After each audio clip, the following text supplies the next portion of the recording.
Jeff Paterson is the host of RinkWide Vancouver, our Canucks reporter. He took in the proceedings at Rogers Arena this morning, which is where he joins us from. Jeff, did the ground tremble beneath your feet at all listening to this? It was crazy for us. Was it crazy for you? Yeah, I mean, it was seismic in there, without a doubt. But it's funny because I walked out of the room, same room, on Friday with Rick Tocchet and the players, and I thought to myself, nothing terribly explosive coming from that.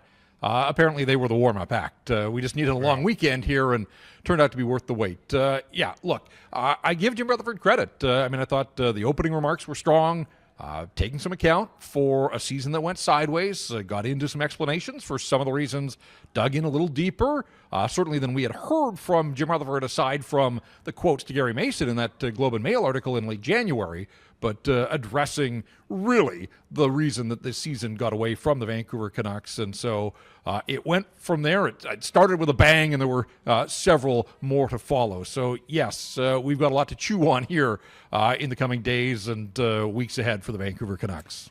Was the biggest bang the bit about Hughes and wanting to play with his brothers and maybe even needing to have to bring them here, Jeff? I suppose. I mean, that was the finishing act for the 35 or 40 minutes, but the fact that they're not going to exercise the option on Rick Tocchet, guys, if this thing goes sideways, this is a hockey club that's going to be without a head coach here by the end of the week. I don't think they want this to drag on.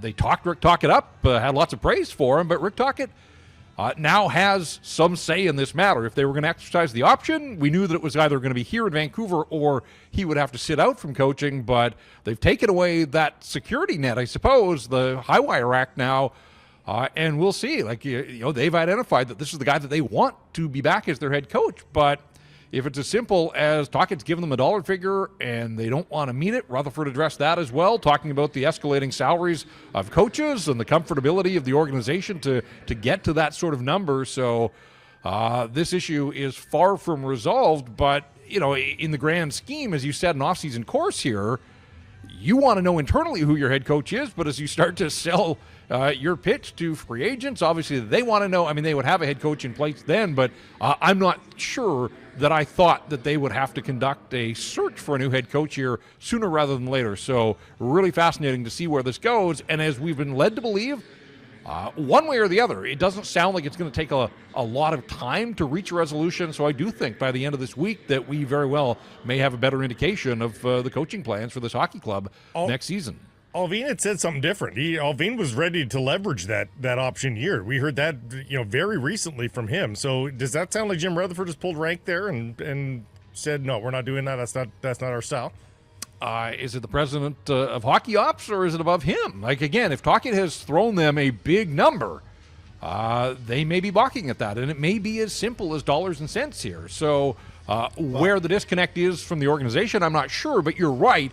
We had always been led to believe, and we had only heard from Alvin. We haven't heard from Jim Rutherford in a setting like this for a while. So, yeah, something has changed, and again, we'll see if ultimately it's the coach that changes.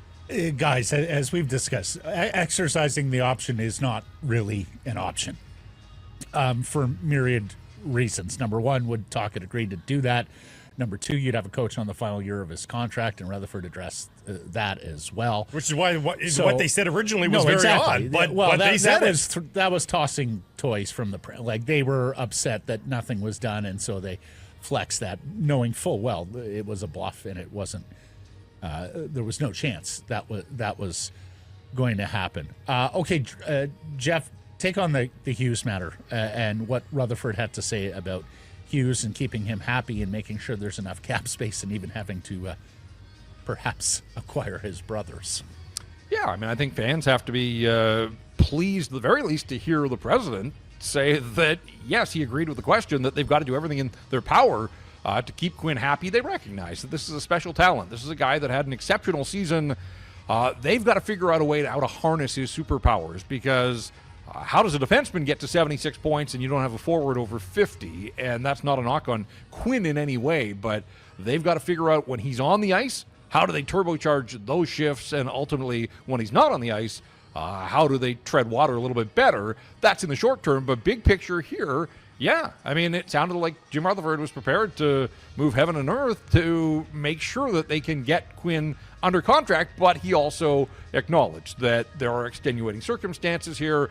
The O'Brien-Burke line, when they got Scott Niedermayer to Anaheim, he was the only general manager that had his brother, and that certainly worked into the negotiations then. The Niedermayers played together and won together.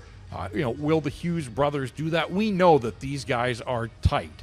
And it wouldn't surprise me if Quinn popped up in Jersey here to support his brothers and watch them through the playoffs. So, I think it's reassuring to hear from the president that the organization does recognize and value. And you would assume they would, but again, I just think it's important to hear those words coming from the mouth of the president of Hockey Ops. Now it's a question of how do you chart that course, and bringing the brothers here.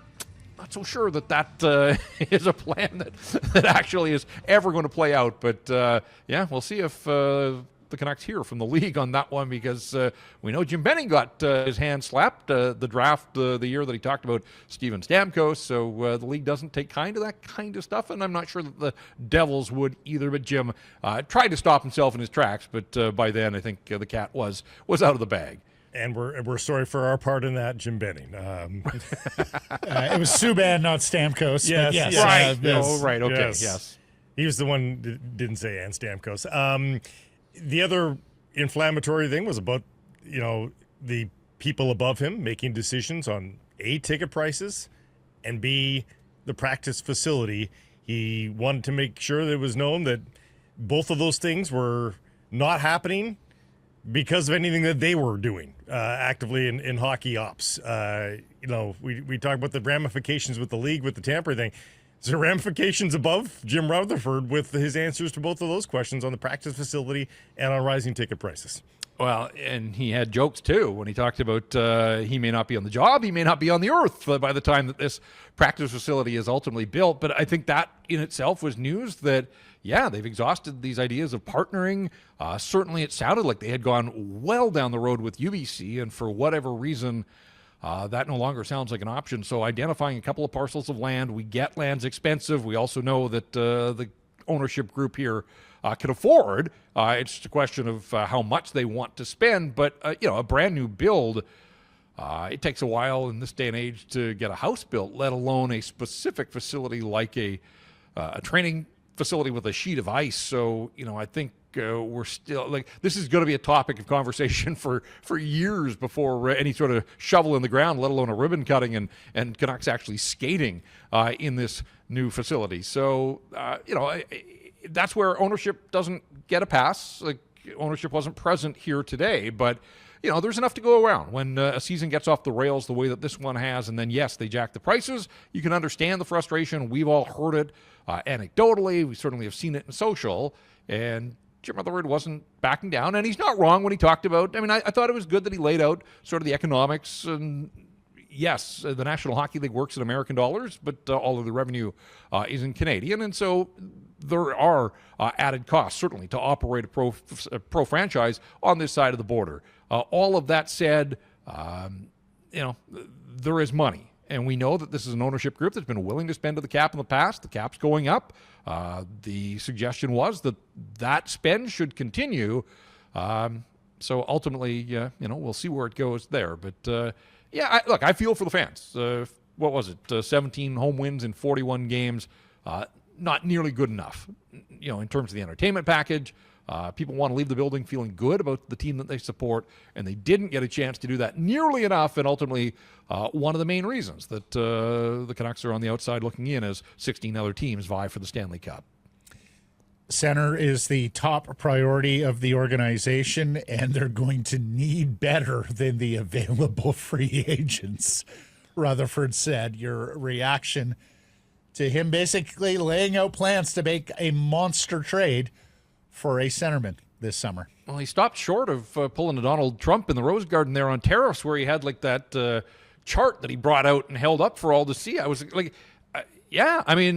again, getting caught basically putting his cards on the table there, letting the world know that it's going to have to happen through trade. Are they going to be active in free agency? They've got money to spend, but he recognizes that in order to get the kind of player that they're looking for, it's going to come in a trade. And he also acknowledged that that's going to come at a hefty price. So, I guess I was a little surprised that they went that far down the road in terms of revealing their plan and their path forward here. Now, he didn't name names, probably a good thing.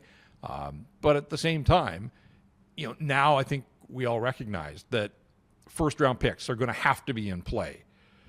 The fact that Tom Willander is, and that was my question early in the press conference, and I thought a startling answer there too, that Willander planning to go back to school. Like, does he now become a trade chip? I woke up this morning thinking we were going to get a little more clarity from the Canucks on the Willander situation and some confidence that this was just posturing a negotiation, and ultimately it may be, but if the Canucks have been told by the Willander camp that he's planning to go back for a third year, does he now just become an asset to the Vancouver Canucks that they can use in a deal to address some of their needs and allow another team to figure out ultimately what it's going to take to get him under contract? Because Patrick Levine basically said, we've put all this money on the table. It doesn't seem to be swaying him in any way. And it also sounded like maybe they were even a little surprised that he has gone back to Sweden now and is going to be skating with the Swedish national team. Whether he makes that team for the Worlds, we shall see. But yes, the Vancouver Canucks, as of this morning, have put the rest of the league on notice that they are open for business on the trade front and that they are willing to part with some significant assets to improve the roster here. What does that even mean, do you think? What you have to give to get. Like, Willander alone does not do it. Like, what are we talking about? Because the willingness to trade Pettersson was also discussed, but at that point you're just kind of swapping out first line centers. You need more on. He said they needed 3 forwards, and I think he meant in addition to Elias Pettersson. You trade Elias Pettersson, don't you need 4? So, like, how do you possibly get a package that gets you a decent second line center? Yeah, this is exactly the challenge that they are facing. And if anybody thought it was going to be easy to rework this roster, they did some of their handiwork in season. I agree with them. The goaltending's in a reasonable spot as long as Thatcher Demko is healthy. And Kevin Lankinen obviously was a terrific ad for them. But, then the defense core that they have reshaped in season. But yes, they need help up front. And so to your question, Blake, first rounder is a starting point. We've talked about this as much as they don't want to probably entertain it, given what they saw from the 25 games that he played for them. I would think most teams would start their conversation in terms of warm bodies with DPD. What does that get them in terms of a first rounder and a legit now National Hockey League, barely a prospect? I think the plan is that he's going to be here unless he's somewhere else. So, is that enough? Does a first rounder and DPD allow them to attack the center ice position? Do they have to sweeten that package even more?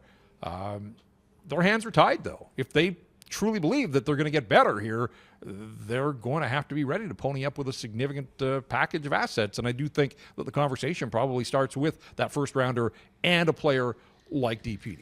Well, I wonder if Willander in the first round pick gets you Horvat. We have talked. There are going to be very few teams out there peddling first or second line centers. You basically have to find a team in transition. We don't know what's going on with Lou Lamoriello, whether he'll be back. But if the Islanders are looking to retool, I wonder if Willander in the first gets you most of the way to Horvat. Well, and let me stop you there, Matt. First of all, that would require this ownership group and management to swallow its pride in a big way. And now Bo Horvat may not have control, but I can't imagine that he'd have any interest in stepping back into a group that essentially made a decision and looked elsewhere. So you throw the name out there, fine, but I think there's an awful lot of, no question, of chatter around that before something like that would actually come to fruition. No question. Horvat has a no trade. They have to swallow their pride. I also think Bo wants to be a part of the playoffs going forward, and I also think Bo might look at it like unresolved, unfinished business here in Vancouver. But let's go bigger game hunting. He talked about maybe having to bring the Hughes brothers here. Ask you the Surrey Mitsubishi poll question. Would you trade sun, moon, and stars for Jack Hughes? Jack Hughes with a bad shoulder, or injured this year. But Does That would be does this Pettersson. become having to move everything you can to see if you can unite the Hughes brothers, or at least Shaq? Well, I don't think you accomplish much if you just get Jack. There's three of them. If the goal sometime down the road is for all of them to play together. But even before we look at it from Canucks perspective, like the New Jersey Devils drafted this guy first overall. All he has done is score for them. These players don't grow on trees. Like, I just don't see the Devils having any interest at this point in parting with Jack Hughes. So I sort of feel like it's wasted energy to even consider that. But we have seen players that we didn't think were available get moved. So stranger things certainly have happened. But I mean, just the math, it seems so much more logical in my head to think that Quinn would wind up there, probably in free agency, but maybe through a trade if he indicates that he's not going to re-sign with the Vancouver Canucks.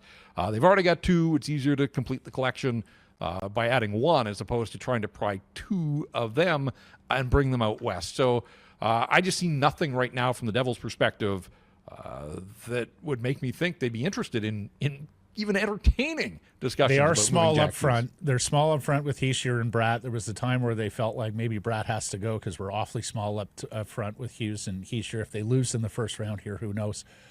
But yes, it is far-fetched. But of course, it's going to have to be far-fetched. If you're trying to land virtually every trade for a first or second line center has some degree of far-fetchedness. Well, as we talked about, you're going to have to overtly give the Devils the win on trade day.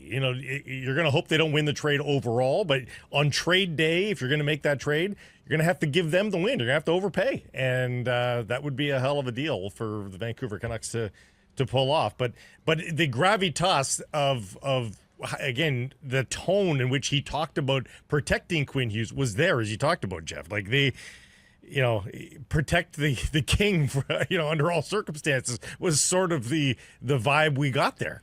Well, and I was glad because, again, we went 35 minutes or something, and Quinn's name barely even, I'm not even sure. I think there was one passing reference to Quinn Hughes, but I was thinking, like, so much of what they have to do here from this point forward is with an eye to getting Quinn under contract. And so, again, I liked what I heard, just the fact that they verbalized all of that. And but, I mean, look, guys, the thrust of today was Elias Pettersson, right? And the tone there. So, yeah, let's discuss the tone there. Because I think we all leave, though, still with more questions than answers. It's like, yeah, it's great that he's next door in the weight room already training, but he should have been there all season, and for whatever reason. And this idea that we're still talking about, practice habits and commitment and getting through to him, and like there's just so many unresolved issues around this player.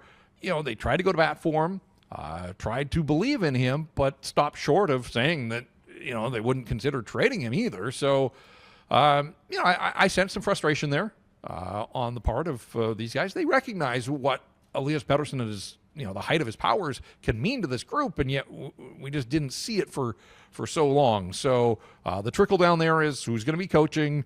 If it's Rick Tocchet, what is that relationship? I know what Tocchet said on Friday, but does he truly believe in this player? Does he believe that he can get this player back to the levels that he's been in the past?